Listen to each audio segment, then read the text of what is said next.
નમસ્કાર 9 વાગ્યાના તમામ મહત્વના સમાચાર સાથે હું છું માનસી સોની। સુરતમાં આમ આદમી પાર્ટીમાં ભંગાણ યથાવત જોવા મળી રહ્યું છે। સુરતમાં આપની વધુ એક વિકેટ પડી છે। સુરતમાં વોર્ડ નંબર 4 ના કોર્પોરેટર કુંદન કોઠિયા પક્ષમાંથી સસ્પેન્ડ થયા છે।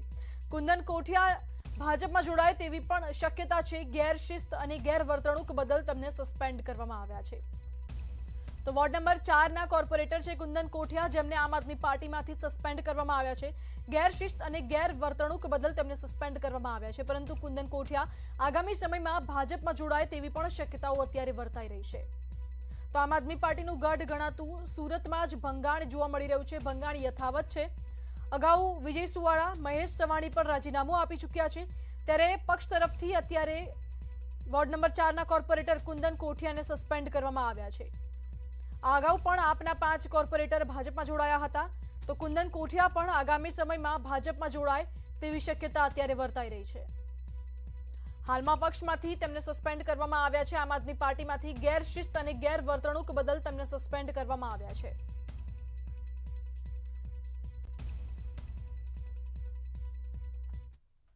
વિધાનસભાની ચૂંટણી માટે કોંગ્રેસે બૂથ લેવલનું માઇક્રો પ્લાનિંગ શરૂ કર્યું છે।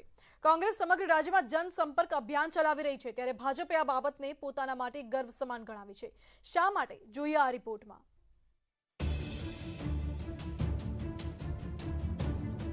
વિધાનસભાની ચૂંટણી જેમ જેમ નજીક આવી રહી છે, તેમ તેમ કોંગ્રેસ સક્રિય થઈ રહી છે। બૂથ અને મતદાર યાદીના પેજ સુધીનું માઇક્રો પ્લાનિંગ કરીને કોંગ્રેસ 13 લાખ પેજ પ્રભારી બનાવવા જઈ રહી છે, જે અત્યાર સુધી ભાજપની રણનીતિ રહી છે।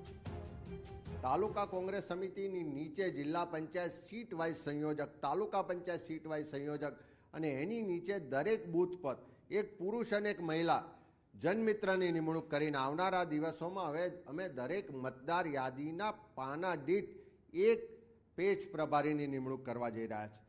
કોંગ્રેસના તમામ પ્રદેશ પ્રમુખથી લઈને તમામ આગેવાનો જઈ રહ્યા છે।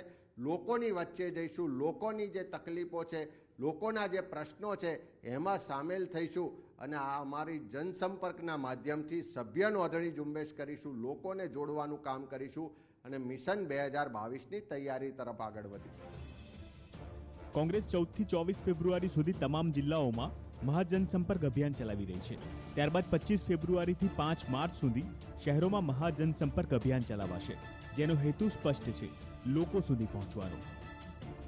મતદાર યાદીના દરેક પેજ પર જ્યારે અમે એક પેજ પ્રભારી નિમીશું તો લગભગ 13 લાખ જેટલા અમારા કાર્યકરોની એક ટીમ બનશે અને આ ટીમ ગુજરાતની 6.5 કરોડની જનતાની સુખાકારી માટે, એના કલ્યાણ માટે, એના હક અધિકાર માટે અને સરકાર જ્યાં પણ અન્યાય અત્યાચાર કરે તો એની સામે લડવા માટે મજબૂતાઈથી આવનારા દિવસોમાં રસ્તા પર ઉતરશે। કોંગ્રેસે પ્રદેશ સમિતિથી લઈ પેજ પ્રભારી સુધીનું સંગઠન મજબૂત કરવાનો પ્રયત્ન કર્યો છે, ત્યારે ભાજપનું કહેવું છે કે કોંગ્રેસ ભાજપની રણનીતિ અપનાવી રહી છે।